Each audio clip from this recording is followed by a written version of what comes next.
Okay. I'm sorry. This is part two then. My phone is like out of storage, but I think I mentioned before I'm trying to upload my pictures to like Facebook or whatever. A million pictures from the past couple years, but it won't let me. I'm going to try and do it from a computer, but my computer's at Amber's and I haven't been there. But once I upload all those pictures to the computer and I know they're safe, then I can start deleting stuff. But what I was saying is Muhammad, when we decided to do this partnership, it was supposed to be him and I, and then now he brought his cousin in, so now he's saying to split it 3 ways. And that's fair, but not really the profit, though. I want to talk to him and write down, it can't be that much. You know, he's an employee, he needs to get paid, but not, I don't think it's supposed to be, you know, half of what all we're making. So I got to see what he means by that. I trust the guy. He was here. He worked the other day for me.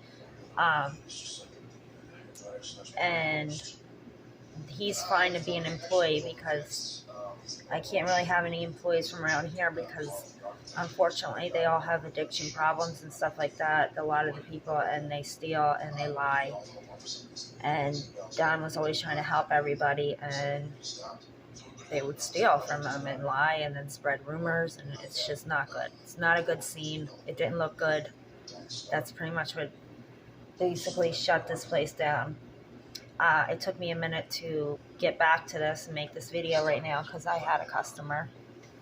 The woman came in and she was actually warning me about 2 of the people that were here a few days ago that were friends of Don's. The one girl helped him clean and stuff, and the other one did some business here and there, but they were both shady and they did steal.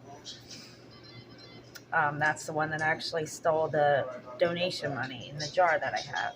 The $8 that was in there. It's like, who? I mean, if it was a tip jar or whatever, it's still wrong, but who does that when it's for somebody's service, knowing? And she knows very well what's going on and everything, and that I let her have nothing and still did it. So these people can't be trusted.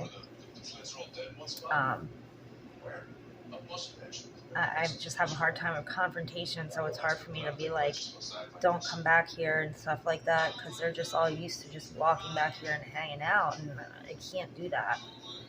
Not anymore. So Muhammad wants to change the counter and stuff so that people can't get back here.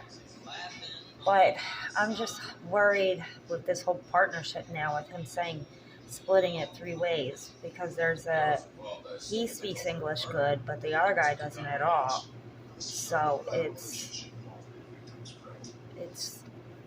I don't want to say shady, but it's concerning.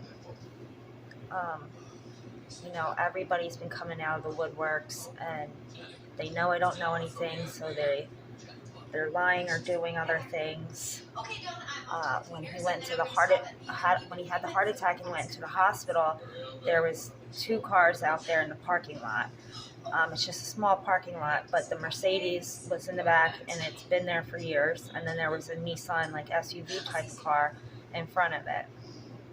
Well, his business partner, Earl, that's the guy where all the things are in his name. And first I was using the food stamps in a bank account, and that was in his name, but he wasn't using it, only Don was. So I spent all the money on the inventory and then was trying to get the profit back by using that machine. And then he was bringing me printouts saying that there's no money in it, that there was withdrawals or it was overdrawn. But then we seen that he was making withdrawals, so he's lying to me. And he withdrew like $500, and I was like, okay, so stop using this. I didn't think he would do that. And then he was saying that a man in jail already paid for the Nissan out there, paid Don for that, and that when he got out of jail, he was going to pay what was left. So I wasn't going to do that at all. I was going to show me a title or a bill of sale or something, because they were saying Don had the titles, and Don does have some titles, but not the titles to those cars. And then a woman showed up claiming the Mercedes was her, but so did a couple other people. But when she came asking for it, the next day it was gone. So I guess she took that and then the guy got out of jail and came and was asking about the Nissan, and I was trying to say that I didn't want, no, but I couldn't. So he either had the key or had a key like it. He took a picture of the key slot, and then that was gone the next day. And he did give me $250 for that. He said that that was what was left.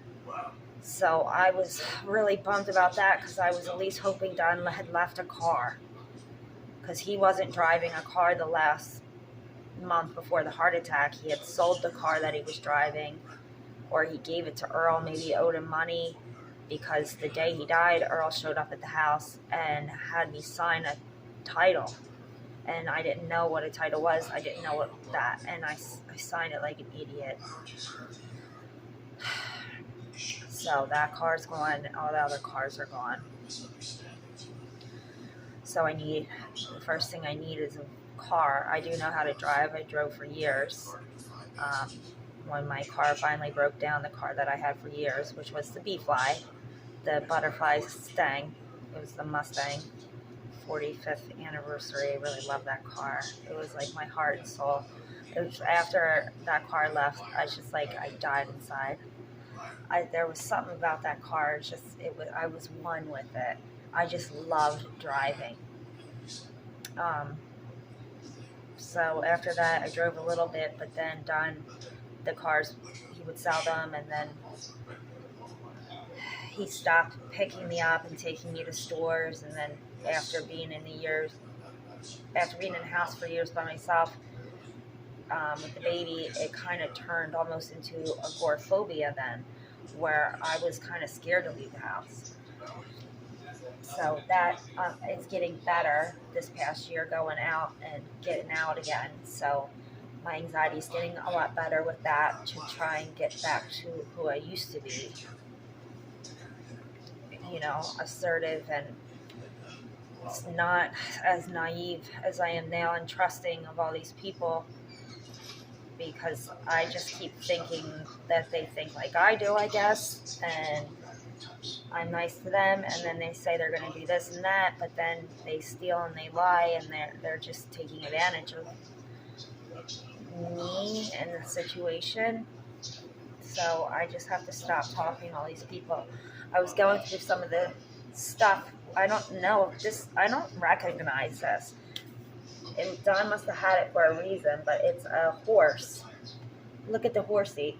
I thought it was cute because there was a horse that looks like this running down the 95 2 days ago. It was pretty cool. It says Western Max, 9 months old. Oh, he's kissing him. So I don't know what this is, but I'm not going to throw it away.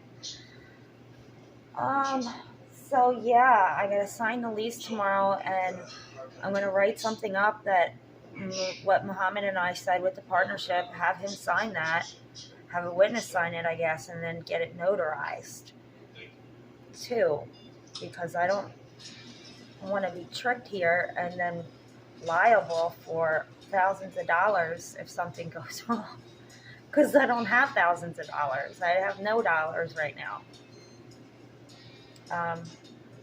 I just hope and pray when we go on Friday that he really did have VA, or there's some kind of benefits or something, because I need something besides the little bit of the Social Security check coming in. I would have been fine if I was getting his Social Security check and working, but it's hard for me to work somewhere else because of my anxiety and just my back problems and stuff. So I don't know what to do in that situation. I just don't know what else to do. There's a couple places, like for the house rent, I got to go get a new ID with my address on it, the recent one, to apply. It's called Community Action, and they'll help pay rent if you apply. But now the landlord told my stepdaughter, when I talked to him, he came to the house and he said if I could show him that I could pay the income every month, and that I had something coming in, you know, that he knew he was going to get his rent, that I could stay and just take over the lease. And he said that, but if not, that he planned on selling the house. So I was like, no, I'm getting the Social Security checks. It's the rent. It'll be fine. I'm sorry. It's time, and I know it's time we don't have, but it is what it is. I'm trying. And apparently when she talked to him yesterday, he told her he's selling the house regardless. So now I don't even know if I know I need to pay him his rent. He needs his money. That's not fair. But it's not nice if he's going to just take the money and plan to kick me out anyway. How does that work? I don't know.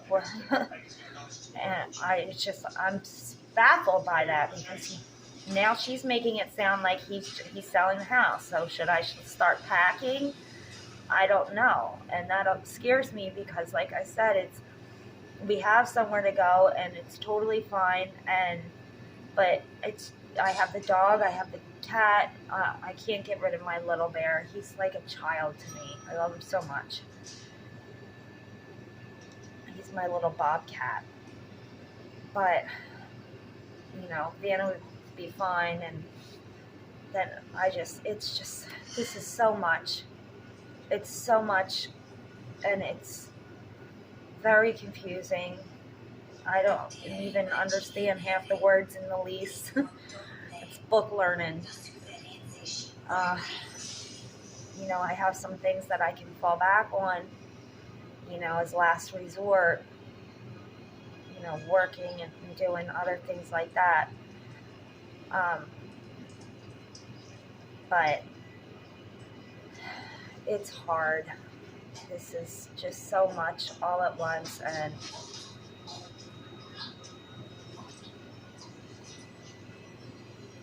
it's a learning experience, I guess. You know, I tried doing things throughout the years. There was the nursing school and stuff, but I couldn't finish it because I would miss classes or stuff because of him not driving me, and things just didn't pan out like that. I studied the interior design, and I'm a natural at that. That's what I love. I did want to start flipping houses with him, but he never included me. Or he was lying. He would say that he bought properties and then sold them and did this and that. And I was like, well, let me redo them, because I can do that beautiful and do it cheap. I know how to do all this stuff, but he wouldn't include me with that, or he didn't do it at all. That was just one of his fantasy delusions. Because, like I said, he really was sick. It was that lying disease, and he believed his own lies. But I'm gonna have to wait, I guess. That's what I wanted to jump into. You know, finding a partner, general contractor or something, and then just designing houses. Once the baby started school, she started school this year, and I made some contacts and friends, but I can't really pursue that now. So that's what's going on now. We're figuring out this lease, and then tomorrow I have to call and see if there was a will. I talked to a lawyer because we didn't think there was a will, but then the woman representing his case, the lawsuit, she said she couldn't talk to me because his stepdaughter's the one that's in control of the things. But she said that one of the things she faxed was a will, basically. So then my lawyer said if there is a will, we got to see what it says. Because there could be bank accounts, there could be this and that. Not that she's lying or anything. She's been very kind and helpful. That's not what I mean. But we just don't know what. Because I don't understand why he did what he did at the end. It made no sense. I really thought it wasn't him, like something happened. He was getting confused and doing things wrong towards the last months that he was alive, and then when he was in there, we just assumed he was lying, saying he wasn't married, and no restrictions. They can't visit even Vanderbilt, and wanting to get off the medication so that he can drink Pepsi and he doesn't drink soda, and a lot of things he said they weren't making sense. But I kept telling her that. I was like, this is not him. What's going on? And she was telling the doctors that, and she said they're not listening. They just keep saying he's coherent, he's talking. And I'm like, but he's not. Maybe when they put him in the coma and the heart attack, stress did something to his mind, because he was showing signs of that before this happened. But I just didn't put 2 and 2 together. So I just feel like it wasn't even him. He would never just give up and say, okay, let me die so I can have soda and mashed potatoes. Because we're only take the medicine out. We have to put you on comfort care. And we'll only take the feeding tube out if you sign all that and do that. And he wanted the tube out so he could have soda. None of this made sense. But it's too late. Now he's gone. So it's just odd all the way around. And me and Nana are just sitting at home like, what? Devastated. Just devastated and lost. He did everything. But thank you for watching, and thank you for the support. Poor customer. Bye-bye.